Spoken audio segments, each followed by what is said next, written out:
Hello, I'm back tuning into today's video. I'm going to have a look at the longer range update from the JMA model today from Japan. It'll be taking us well on into December, up to the 27th of December, can you believe? So certainly through the first month of the winter.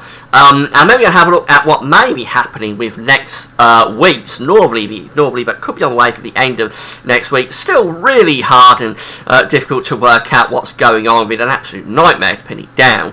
By this time next week, we could be in a very cold northerly wind, but whether it actually comes off, whether it comes to anything, whether it's going to turn out to be a phantom northerly, we're going to have to wait and see. And we'll have a look at the charts for all that in a moment. Now, before I get on with that, just talk about the advertising mess video ads on my page at gazwebbies.com. You hit play on the video ad, be supporting gazwebbies.com. Thanks very much for doing that. Gaz Shop is open, so if you want to do any Christmas shopping at Amazon, click through the Amazon banners. You go to Amazon, do Christmas shopping as normal. Gaz Webbies, we get a royalty fee. Thanks so much for doing both of these things. They do make a big difference to the website. So we're going to start off with the JMA update. 500 millibar heights, as you know, 500 millibar heights are extrapolating to high pressure and low pressure. Where we've got orange and red areas, that's where we've got high pressure. We've got blue areas, that's where we've got low pressure. This is the anomaly for the week from the 29th of November to the 6th of December, so the coming weekly period. British Isles is just here, we're upside down, so that's what you'll always have to keep in mind with this, but it's very easy to work out what this is showing, because we've got very vibrant orange colours just over and to the west of the British Isles. That's an anomalous area of high pressure sitting just to the west and around the UK. We've got the blue colours up to the north, that's where all the low pressure is, and the jet stream is running through, and a strong jet stream as well, just to the north of the country. So that's a very dry looking signal for the coming week, quite anticyclonic. It doesn't really indicate the northerly that could come later next week, but it certainly is high pressure dominated anticyclonic sort of signal for the opening days of December.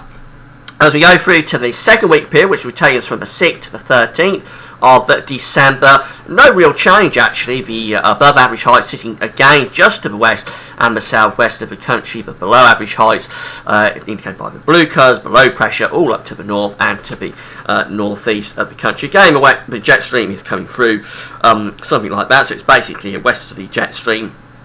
Although we could get more northwesterly influences at times around that high pressure. Again, it doesn't really indicate that northerly wind that some of models are playing with for the end of next week. But certainly it's a dry signal, anyway, quite a settled signal going up to the 13th of December.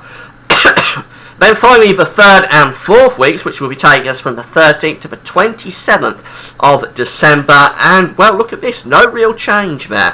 The above average heights going on around and very slightly to the west of the British Isles. The blue colours with below average heights to the north and to the northeast of the country. That's where the low pressure is. We're under this anomalous area of high pressure.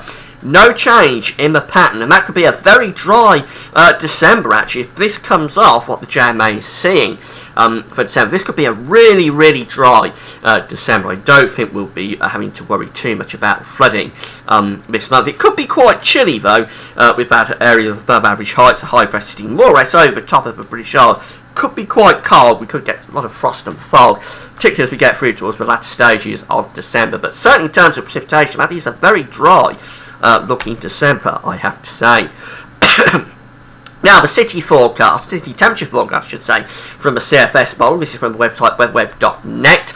And it's showing that we're likely to see a slide off in the temperatures for Birmingham. This is for Birmingham over the coming week. So going up to around the 7th, 8th of December, you're seeing that northerly setting in, becoming really quite cold. That's 0 Celsius just there, and with Verge on it in terms of maximum temperatures around the 7th, 8th of December. Then it sees things warming up, going through to the middle of December. It becomes quite mild, and it stays pretty mild, to be honest, going out towards Christmas and on into the New Year as well. So after that cold snap early on in December, it's not really seeing much cold weather for the rest of December. Here's January the 1st, just here, where it's still quite mild.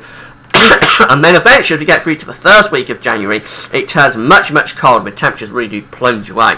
through the first week of January, and yeah, we get a proper cold snap setting in once again. But after the first few days of December, when it could get quite cold, the model is seeing generally quite a mildish sort of December. Now, what it may not be picking up on is the chance of inversion, because you've got that area of high pressure sitting over the country that the JMA is signalling. That is a signal for lots of frost and fog, and whilst it could be mild in terms of the upper air temperatures, down on the surface it could be very, very cold. So you have to take that with a bit of a pinch of salt, I think, from the JMA. If the high pressure is in over the country and it stays around for any length of time, it will probably get quite cold. Now, this cold snap for later next week, particularly from around Thursday, Friday, on into the weekend of the 7th, 8th of December, and then through to the opening days of the following week, which is around 9th, 10th of December. Real nightmare to pin it down. This is the latest ensemble from the GFS model. Here's the 7th, 8th of December just here. There's the dates just there. And you'll see from all the scatter on this temperature ensemble that we've got something like a 20-degree temperature difference between the mildest and coldest members of the ensemble. The ensemble mean, which is the white line, does actually go a little bit on the cold side, but you can't take that too seriously. There's so much scatter there within the GFS ensemble. I wouldn't really want to be making a forecast about what's going to happen, to be honest, late next week and on into next weekend. So let's have a look at the generic charts. This is the GFS, and we've got high pressure sitting to the south of the country on Thursday the 5th, low pressure up to the north. It all hinges on how much we can push this high pressure out in the Atlantic and amplify it north. If we can amplify it a long way north, we'll get the northerly. If we don't push it out into the Atlantic and amplify it, we're not going to get the northerly. So let's see what the GFS, the latest 6 o'clock run of the GFS, wants to do as we go through to Friday the 6th. Well, yes, it does bring down that northerly. It's pushing the high pressure out into the Atlantic. So the very latest operational run of the GFS does introduce that northerly wind.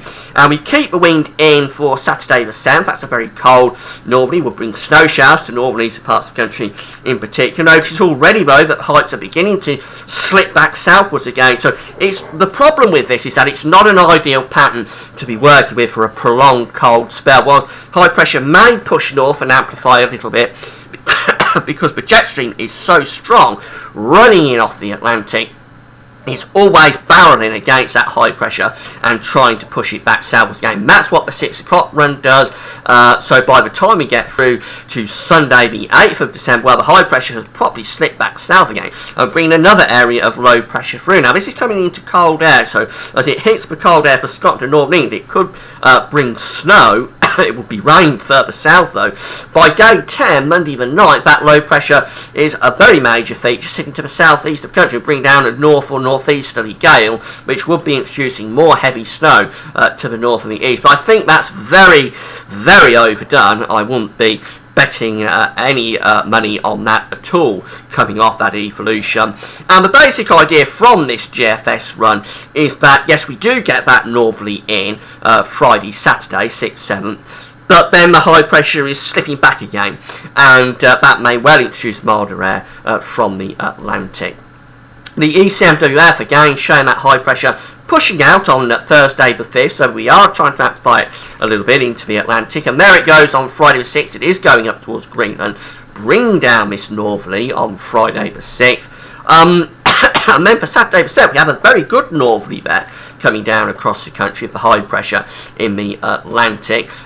Notice how cold it is over Scandinavia, by the way. That's a very intense trough setting up over Scandinavia on Saturday 7th. That's bringing really cold air into much of northern and eastern parts of Europe. As we move through to Sunday the 8th, well, the high pressure is beginning to slip again, starting to slip south. And you can see what's going on. The black line is the jet stream. It's coming up against that high pressure and sort of pushing it back again. If we've not got any blocking over Greenland to really lock in a high pressure anticyclonic block, you do need northern blocking. We haven't got it, so instead the jet stream just rolling over the top. But by the time we get through to day 10, Monday the 9th, the high pressure is slipping back towards Spain and Portugal, and we're actually beginning to bring around a milder west or southwesterly flow around the top of that high pressure. That's a 2 or 3 day cold snap, and then it turns milder, and that's probably more sensible than the kind of scenario the GFS was just showing, with that very intense low pressure to the southeast and a northeasterly gale. I'm not sure about that. But GM, finally the Canadian, there's a high pressure over the country on Thursday the 5th. What does it do with it?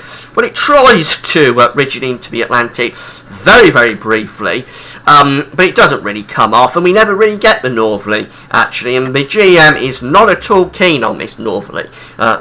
Excuse me, until it comes into line, we can't take the northerly serious. So what it does instead is just keeps high pressure over the country. That will probably keep it quite frosty, and there could be some fog, but we don't really get that northerly in like we do on the GFS and the GM. Eventually, as we get to day 10, the high pressure is ridging through the country and going up towards Iceland and Greenland. Now, what's interesting about that, just finally, is that evolution there, where it ends up at day 10, if you're looking for a prolonged cold spell, is probably the best of the morning.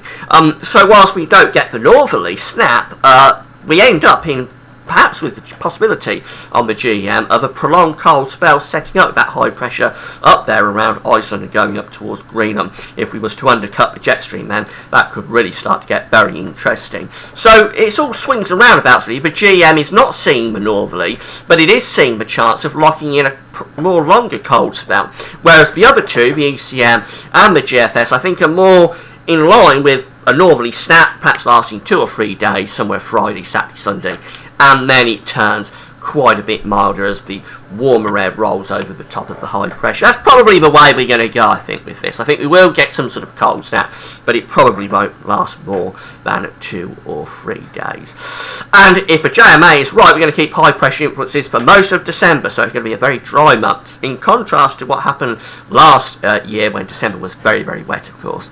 All experimental. We'll be doing the weekend broadcast tomorrow, so come back for that. And tonight I'll be doing another Christmas update. That's it for now. Thanks for watching.